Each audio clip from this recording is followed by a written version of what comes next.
Hi Sunflowers. So just a few words tonight on designing your own tarot spreads. Because when you've been reading tarot for a little while, you may feel the desire to begin to either design your own spreads from scratch or customize and play around with and alter certain aspects of already existing spreads. Even spreads as traditional as the Celtic Cross, you might kind of decide you want to put your own spin on it, add positions, take positions away. And one of the main reasons I'd feel that tarot readers begin to start feeling the urge to design their own spreads is when they start reading for querents, and there's this realization that the questions and the focus areas that different querents want you to home in on are not as cut and dry as just throwing a pre-designed spread at it.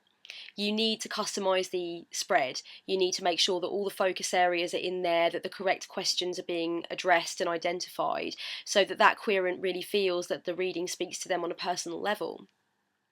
So I think that's probably the main reason that tarot readers do start to branch out after a while and think about the spreads that they may need to get a querent feeling nourished and helped by the reading, instead of just kind of throwing a pre-made spread at it, if you see what I mean. So when you start designing your own tarot spread, there are a few things that you're going to want to think about, and I'm going to do several videos on this because there are actually a lot of thoughts that I have about the more advanced stages of preparing and designing your own readings. But I'm not going to go into that kind of more flowery, creative side of things today. I'm just going to get down to the bog standard way in which you would design your own tarot spread. First of all, you need to brainstorm the card positions. So you need to have a look at the specific question or area of focus, and this can be equally true if reading for a querent or reading for yourself. Sit down and think about the question and the area of focus. And remember what I said about empowering the querent and that kind of thing in a past video.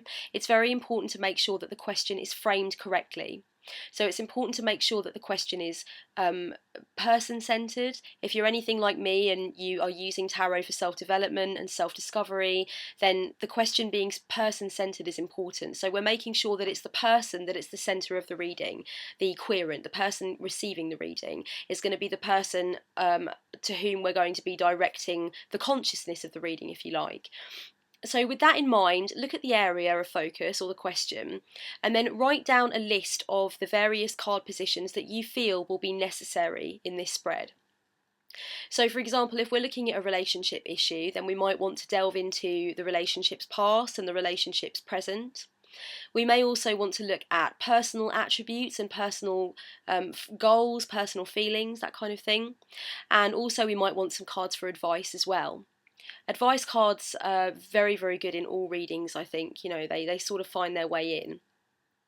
So what I'd suggest is, obviously there are different categories of question or focus area, subcategories if you like, that different cards can lend themselves to. So you've got your advice, you've got your personal, which is kind of like looking at maybe the querent's subconscious, or as I said, the querent's goals or objectives.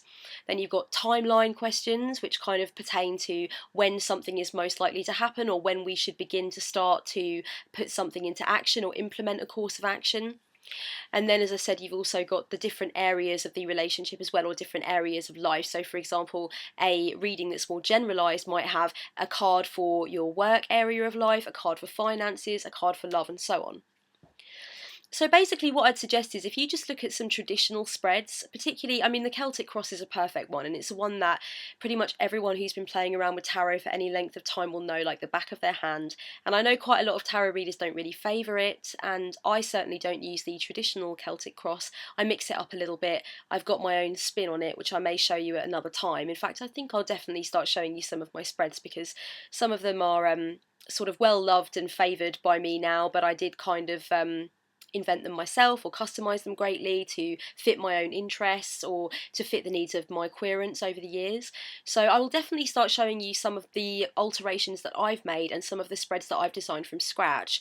What I would suggest is, if you look at some of the more traditional spreads first, have a look at the different types of question that the cards can address, so advice and personal and timeline. Then have a look at the question that you are asking the tarot cards and decide which questions and areas of focus that tarot can lend themselves to are important in this situation. So if you don't need timeline questions, don't use them, you know. If you need more cards about advice, then use them. If you have several different questions that you want to ask on one thing, and you also want to look at the potential obstacles for the relationship or something like that, then have an obstacle card, have a significator card, but also have different cards for a few different questions that pertain to different parts, different aspects, if you like, of the issue you're looking at.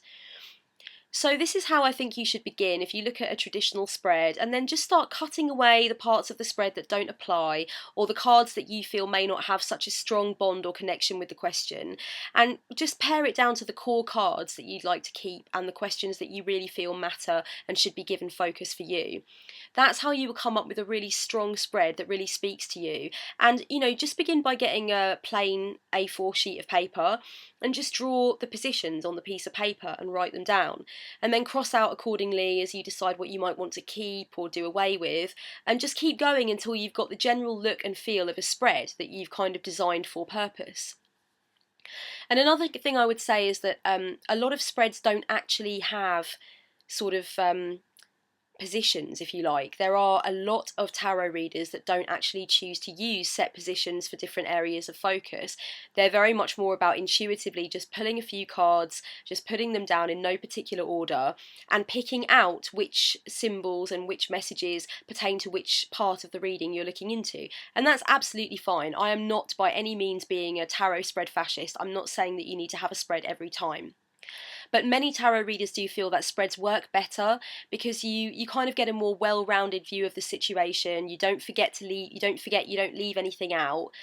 You kind of pre-decide what the areas of focus are, and then you've got the cards in each set position to focus on that. So in the kind of in the overwhelming sort of focus of the moment when you're doing a reading, you don't get lost in all these various different symbols and messages. You don't start to kind of get overwhelmed by the visual aspect of it. You actually have your set positions and you know what each card pertains to. So I think it's the organisational factor and the desire not to become overwhelmed or kind of lost in the messages. I think that's probably the main reason for having a spread. It's useful in that way. And also, I would say that a lot of people say that spreads enable you not to be overcome by a massive amount of cards. You do kind of need to remember that a tarot reading is a lot more useful a lot of the time when it's focused rather than very generalised. And the fewer cards we have, the stronger the messages can become at times. A lot of tarot readers and writers say that any spread over 15 cards is going to become very complex, quite convoluted. The messages in the cards are not going to leap out at you as much because you're not going to be spending an equal and significant amount of time on each card, and the messages may start to clash and it may start to get very confusing. Although there is one tarot spread that I've seen that involves the whole deck.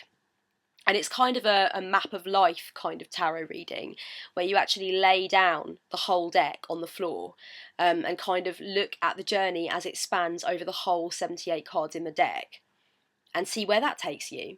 So that is a possibility, so the possibilities are quite wide and broad and varied, and I'm definitely not saying you need to stick doggedly to my technique that I'm kind of imparting to you now.